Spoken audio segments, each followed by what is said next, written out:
Hello children, welcome to today's class.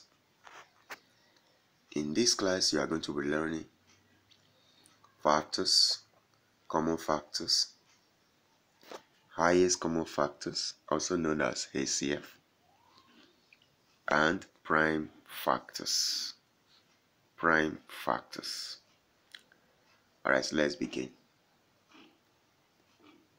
First, let's look at the meaning of factor.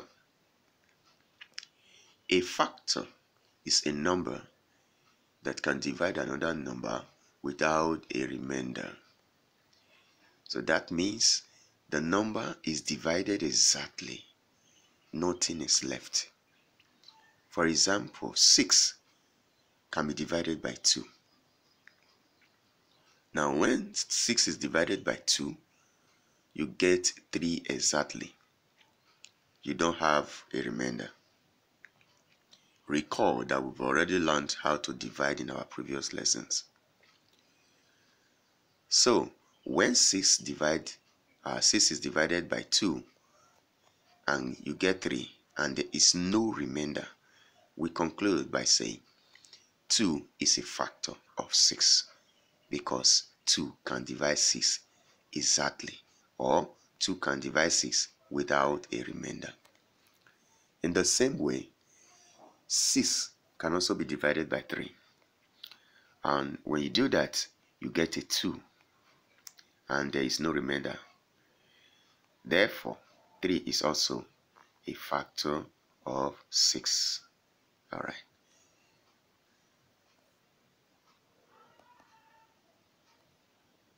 Now let's look at common factors. What is a common factor?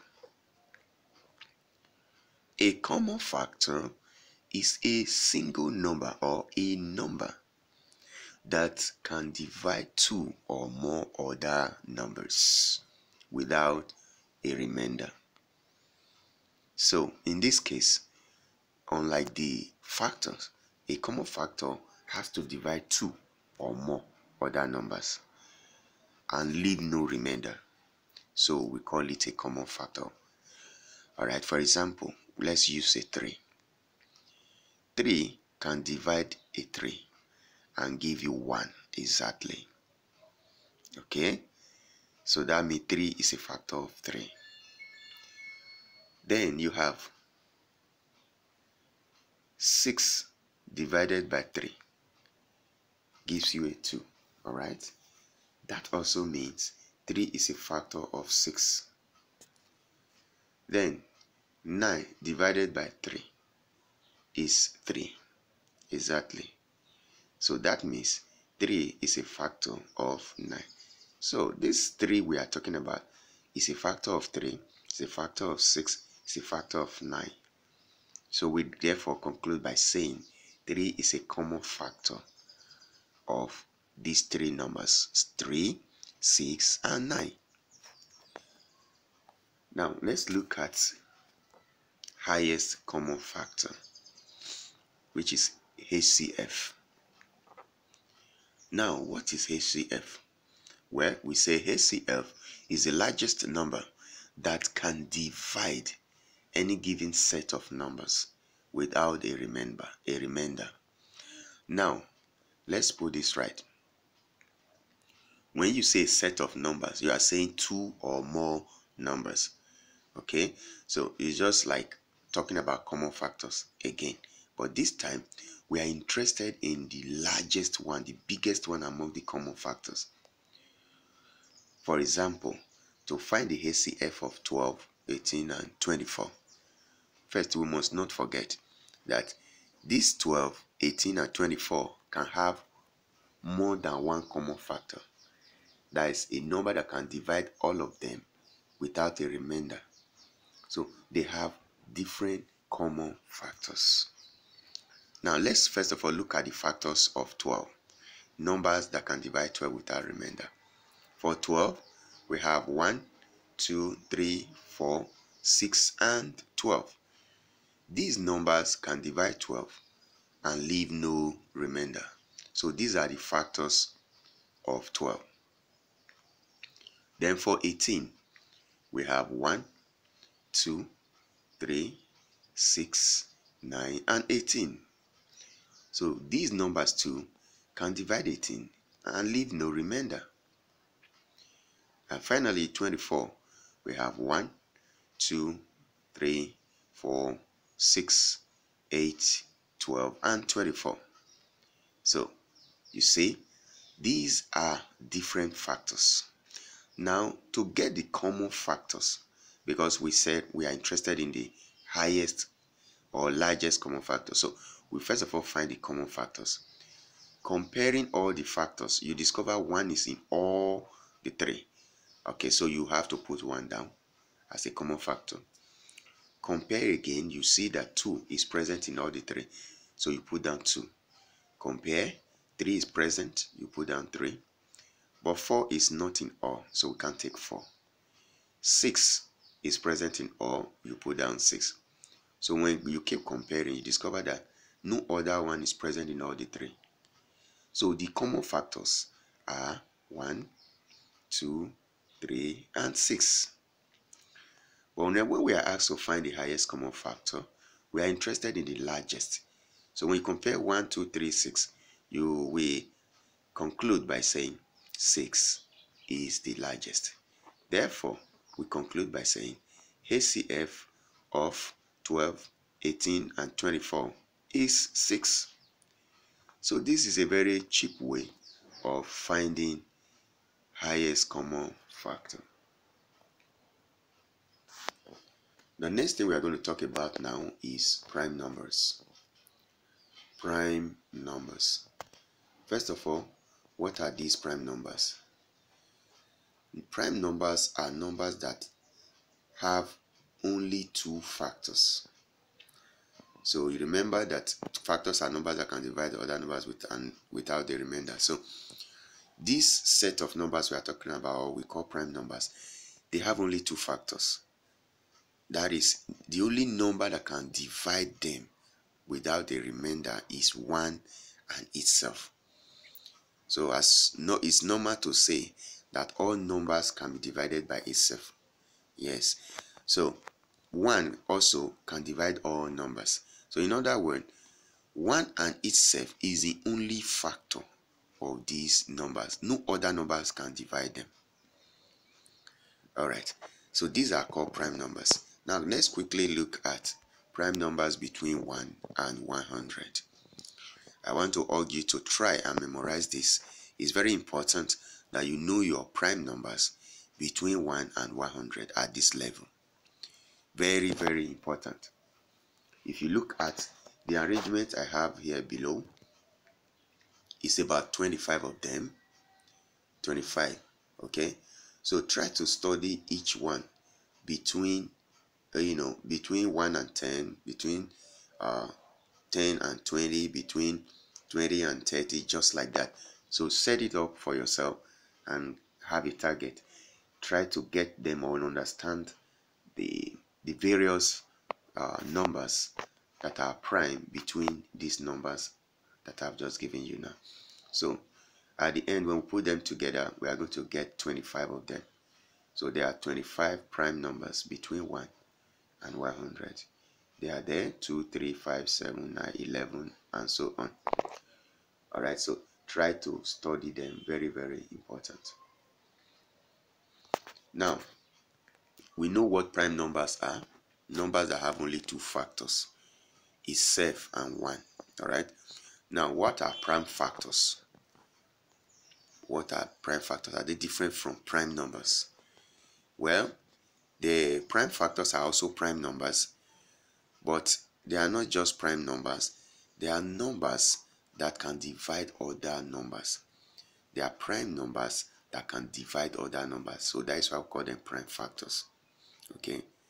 For example, we say prime factors are factors that are prime numbers. Okay, so if you have factors of a given number, you list them out, you look at them, how many of them are prime numbers. So those ones that are prime numbers are called prime factors. Now let's look at example. 18 is a number, and we can list out the factors of 18. those numbers that can divide 18 without remainder. For example, we have 1, 2, 3, 6, 9, and what? 18. These are the numbers that can divide 18. But let's look at these numbers. When we look at this number, we already have a knowledge of what prime numbers are. You can see them. Now, when you look at these numbers and compare it to the listed factors, okay, you will agree with me that 1 is not a prime number, but 2 is a prime number, because the only number that can divide 2 is 1 and 2. So that means 1 and itself. 3 is a prime number. The only number that can divide 3 is 1 and 3. So it's just easy to, but 6 is not a prime number. So 6 can be divided by 1, can be divided by 2, can be divided by 3, can be divided by 6. So you see, it's not a prime number. 9 is not a prime number. Can be divided by 3, can be divided by 9 itself, can be divided by 1. So it's not a prime number. 18, the same thing, is not a prime number. So when you look at it very well, only 2 and 3 are prime numbers. So if somebody now asks you, what are the prime factors of 18? It's very easy to do. List the factors, then pick out the prime numbers among them. So we conclude by saying the prime factors of 18 are 2 and 3. Alright, we are going to look at the last lap of this video, and that is prime factorization. Prime factorization. What does this word mean? Factorization. Alright, it's just to express any number given to you as product of prime factors. So you know what prime factors are already. Numbers, factors that are prime. So you are just going to express that number as prime products. That is what it means. Okay, now how do you express a number as prime product? Let's look at the first question here. The number given is 75. So when you are asked to express it as a prime product, what do you do? So there are different methods of doing it, about 3 to 4 different methods.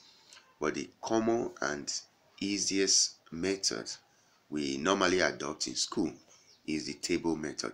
So we are going to use the table method to do this. All right. Now, first we draw a line. You can see the blue line there. So you draw a line, write down your 75. Now you look at 75 ending with 5, tells you that 5 can divide 75 without a remainder. Yes. So you start dividing 75 by 5. So 5 into 7 is 1, remainder 2. That 2 is placed in front of the 5 in 75, so it becomes 25. 25 divided by 5, that is 5. So you have a 15. Alright, so 15 can still be divided by 5. So you continue dividing. 15 divided by 5 is a 3. Then go ahead to divide the 3 by another 3. So 3 divided by 3 is 1. So once you get a 1, you stop dividing.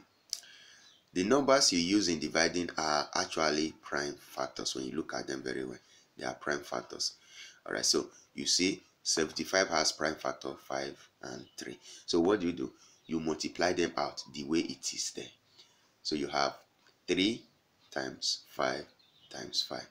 So what you've just done, you are expressing 75 as product of prime factors. To know if you are correct, if you multiply 3 times 5 times 5, you get back 75. Alright, so that is it. Look at it very well. 3 times 5 is 15. 15 multiplied by 5 is 75. So what you have just done is called prime factorization. Now let's look at question number 2.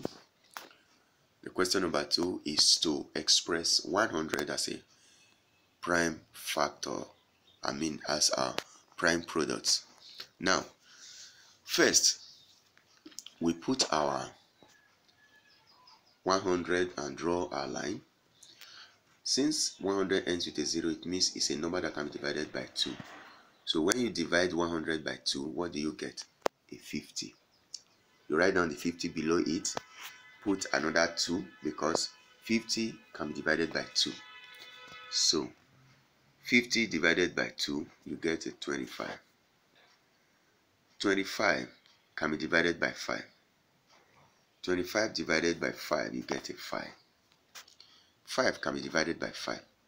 So 5 divided by 5, you get a 1. Now, once you get a 1, remember you stop. Now, the numbers or the prime factors you use in dividing, you multiply them out. So what do you get? 100 is equal to 2 times 2 times 5 times 5. So, we can therefore say that the prime products of 100 are 2 times 2 times 5 times 5. So you've just expressed 100 as product of prime factors. Alright. It is true that we can also use this table method of finding prime factors to find HCF or highest common factor.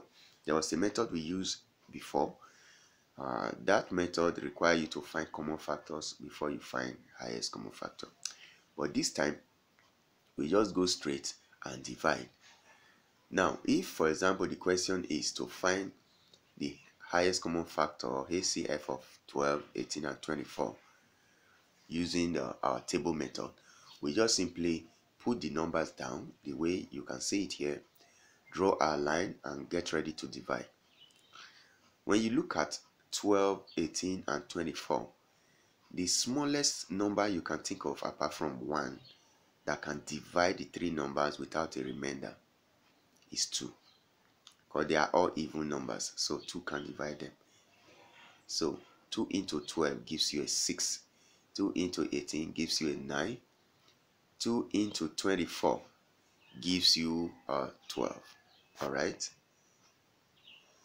Now, when you look at that, 6, 9, and 12, you know that 3 can divide the three of them. So let's divide them. Say 3 into 6 is 2. 3 into 9 is 3. 3 into 12 is 6. Alright. Now, when you attempt to divide again, you discover that there is no single number that can divide 2, 3, and 6 anymore. Of course, there's a 3 that can divide 3 and divide 6, but this 3 cannot divide 2. And also, there's a 2 that can divide 2 and divide 6, but that 2 cannot divide 3. You see? So that means we cannot continue dividing. So we have to stop dividing. So in the case of finding HCF, you must not necessarily get 1, unlike when we were doing our prime factorization. Okay? So you don't need to get 1 at the end of it. Once the number to divide all through is not there, then you have to stop. So now when you look at what you have only 2 and 3 there behind the line. So that means the HCF of 12, 18, and 24 is just to multiply 2 by 3. That is 2 times 3, which is equal to what? 6. 2 times 3 equal to 6. So you can play this video all over again to listen and then understand it better. Alright. Now, I would like you to visit your Understanding Mathematics textbook, book 5. Go to page 29 of it and learn the other 2 methods of doing prime factorization. Go there, you have the linear method and the factor tree method. Alright, you will enjoy it. Have a nice time. See you in